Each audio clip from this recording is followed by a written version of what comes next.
আরে সুমন ভাই না কি যায় কি করেন ভাই? আরে ভাই আইলাম রোজার আগে বাগানে দেখতে এলাম ফল টল আবার পোলাপান রোগ টোক এসে নাই কিনা। ভাই এখনো মিথ্যা কথা ভাই ছাড়েন নাই, এই জায়গায় তো ফল নাই ভাই। লাউ সিম এগুলো আবার ছিনতাইকারী যারা এরা নিয়ে যায় কিনা এটা দেখতে এলেন? হ্যাঁ ভাই রোজার আগে দেখতে এলাম কি অবস্থা। আরে ভাই কত দুর্নীতি বাটপাড়ির টাকা টোকা দেয়া বাড়িঘর বানাইছেন, সব তো ভরপুর খাইতেছেন। হ্যাঁ আলহামদুলিল্লাহ ভাই, হ্যাঁ? আপনার দোয়ায় খাইতেছি ভাই। আমগো দোয়ায়। আরে ভাই রমজান মাসের বিষয়গুলো কি জানেন না আপনারা নাকি? না ভাই বলেন আপনি। মালিকে তাদেরটাই কবুল করব যারা হালাল ইনকামের রোজগার দেয়া ইফতারি খাদ্য খাবার খেয়ে রোজা রাখবে, তাদের এবাদতে আল্লাহ কবুল করবে। বিষয়টা যেরকমই। একটা কথা কি ভাই জানেন, সিয়াম রাখলে তো হবে না। আমাদের দেশের মানুষে অনেকে মনে করে সারাদিন না খেয়ে আল্লাহর জন্য সিয়াম রাখছে, হয়ে গেছে। আসলে বিষয়টা কিন্তু এরকম না ভাই। রোজার তো অনেক কিছু শর্ত আছে, না নাই? না অবশ্যই আছে তো। দেখেন, এত কষ্ট করে সারাদিন আপনি না খেয়ে রইলেন, কার জন্য রইলেন? ওই রাব্বুল আলামিনের জন্য।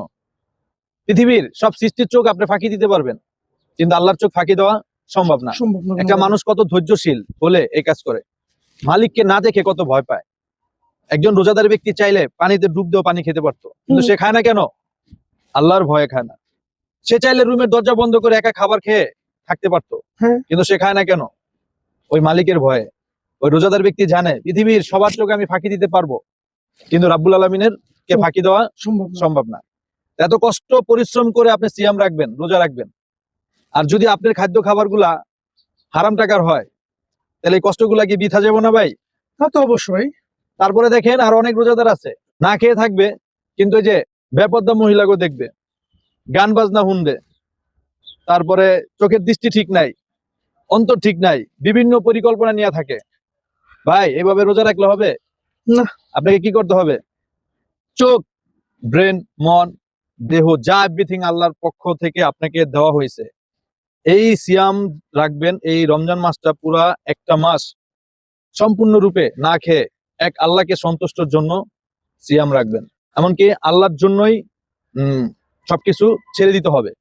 কোনো বেপর্দা নারীকে নিয়ে চিন্তা ভাবনা করা, হারাম টাকা পয়সা ইনকাম করা, মানে আপনার দৃষ্টি ঠিক রাখা, জবান ঠিক রাখা, অপর মানুষের গীবাত থেকে দূরে থাকা, অপর মানুষে কি করে না করে সেটা নিয়ে সমালোচনা না করে নিজে কি করতে পারেন এটা নিয়ে ব্যস্ত থাকা।